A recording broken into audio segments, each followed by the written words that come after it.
Alright, you guys, so tomorrow we're going to be doing a couple problems, 3 in fact, that involve either multiplying or dividing fractions. So again, before I begin, I'm going to go over a few vocabulary words that you'll need to know. So first of all, a common factor. A factor is just a number that divides a number. So factors of 8 are 1, 2, 4, and 8. Those numbers divide 8. So if you're looking for common factor, it's meaning that you're talking about 2 or more numbers that you're comparing. So for example, if I was trying to find a common factor of 8 and actually I should say the greatest common factor, we want to pick the biggest number that divides 2 numbers, and let's say 24. So I list out the numbers that divide 8, or factors of 8. 1 divides 8, 2 divides 8, 3 doesn't divide 8, 4 divides 8, and of course 8 divides 8. If I went through and did the same thing for 24, 1 divides 24, 2, 3, let's see, is 4, yes, does 5, no, 6 times 4 is 24, 8 times 3, and in this case, since I already got back, I know that 8 times 3, 4 times 6, so 2 times 12, and 1 times 24. Notice how I matched up the factor pairs. So in this case, the biggest number that divides both of them we can see is 8. So 8 would be our greatest common factor. Now, this common factor is really important when we do something called cross-reducing, and I spelled it with a K because we're going to look diagonally. So in just a second, if I had something like this, if I had 3/5 times 10/8, what we can do is we can look in the direction diagonally and ask ourselves, do 10 and 5 have a common factor? Yes, they can both be divided by 5. So what you can do then is divide both numbers by 5. And keep in mind, when you divide something, that's the one you're making it smaller. So 10 divided by 5 changes to a 2. 5 divided by 5 changes to a 1. Okay, so that just basically changed our problem into 3 times 2/8. And if I look the other way, 3 and 8 cannot be reduced, so we can't reduce it any further. But what I just did was something called cross-reducing. You can only do that with multiplication. Reciprocal. A reciprocal of a value is if you switch the numerator and the denominator. So the reciprocal of 3/5 is 5/3. You simply invert the numerator and the denominator. The reciprocal of a whole number, so if I had example number 2, 5, well, 5 can be written as 5 over 1, so the reciprocal would be 1 over 5. The next one, mixed number or fraction. A mixed number fraction is just when you have a fraction that is greater than 1. So if you had 5 and 1/5, you can write it as a mixed fraction, or you can change it into what's called an improper fraction, or I have heard of people referring to it as top-heavy fractions, meaning the top is bigger than the bottom. So to do that, you just have to multiply the whole part by the denominator. 5 times 5 is 25, plus 1 is 26/5. These two fractions have the exact same value. This one's just written as a mixed fraction. This one's written as an improper fraction. All right, so let's go ahead and get started. I have a few examples of multiplication, a few examples of division. So with multiplication, the first thing you want to look for always is first look to cross-reduce. So first look to cross-reduce, if you can reduce it. Save you more trouble later on if you reduce from the beginning.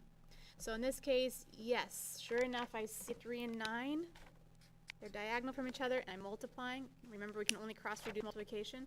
Can both be divided by 3. So this guy, 3 divided by 3 is 1. 9 divided by 3 is 3. If I look diagonally here, 2 and 10 do not have a common factor, so I'm done cross-reducing. So now with multiplication of fractions, you don't have to have common denominators. One is the denominator of 10, this one is 15, but we're not adding or subtracting. So all we have to do is multiply the numerators together. So 2 times 3 is 6, and the denominators 1 times 15 is 15. Now, there's a problem here.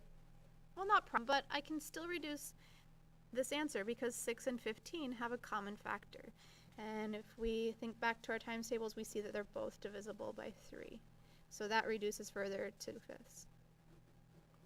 The reason why that happened is actually here, you can always reduce a fraction, a numerator, and its matching denominator. So here I could have reduced this fraction to 1/5 if I wanted to avoid reducing it in the end. All right, I'm going to go through a little quicker on this one.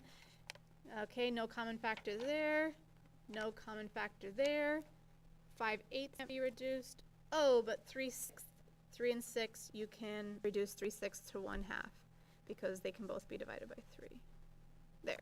Now I know my final answer will be simplified. So 5 times 1 is 5, 8 times 2 is 16. Sure enough, 5 and 16 don't have a common factor.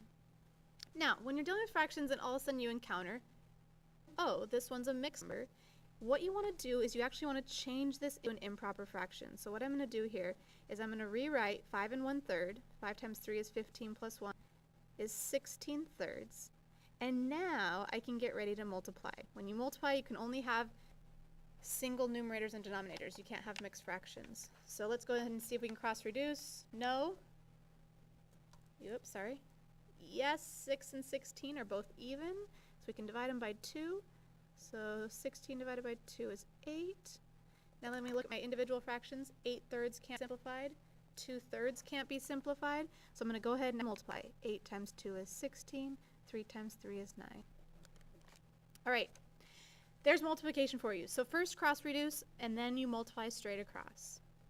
Division, okay? It's actually pretty straightforward, but what you have to do first is division is the same thing as multiplying by the reciprocal. So I'm going to write that down here.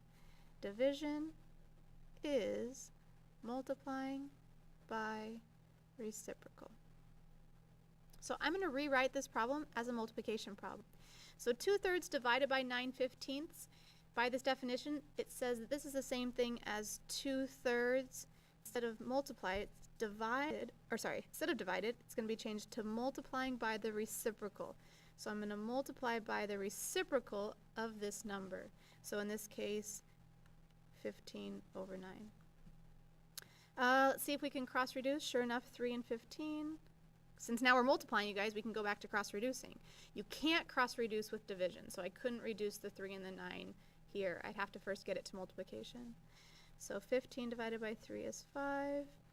Can't cross reduce there. This guy's just 2. That guy's 5/19. So now I can multiply straight across. 2 times 5 is 10. 1 times 9 is 9.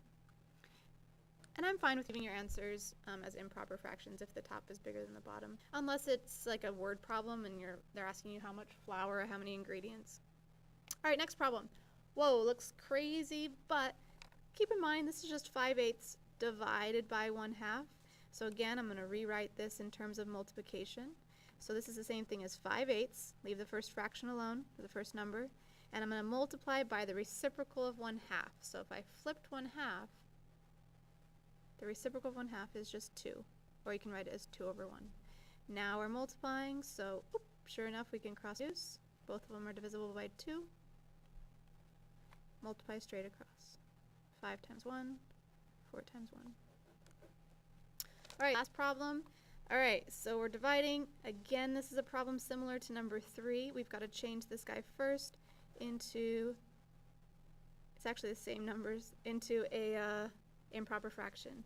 So 5 times 3 is 15, plus 1 is 16/3. And since I'm dividing, I want to change that to multiplying, but I have to remember it's not just straight up multiplying by the same number. You have to multiply by the reciprocal. So 3/1. Nice. Here, these are both divisible by 3, so that changes to a 1. Changes to a 1, so we end up with 16 times 1, all over 1 times 1, and 16/1 is the same thing as 16. So there it is. So going back real fast, steps when you multiply, the steps are first, cross reduce if possible.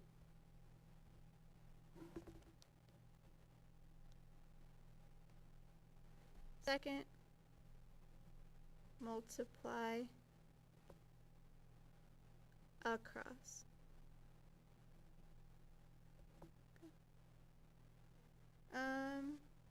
All right, when you divide, first write as multiplication by reciprocal,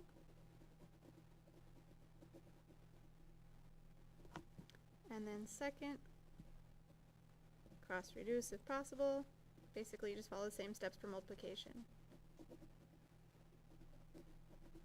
And then third, multiply across. All right, you guys, I will see you tomorrow.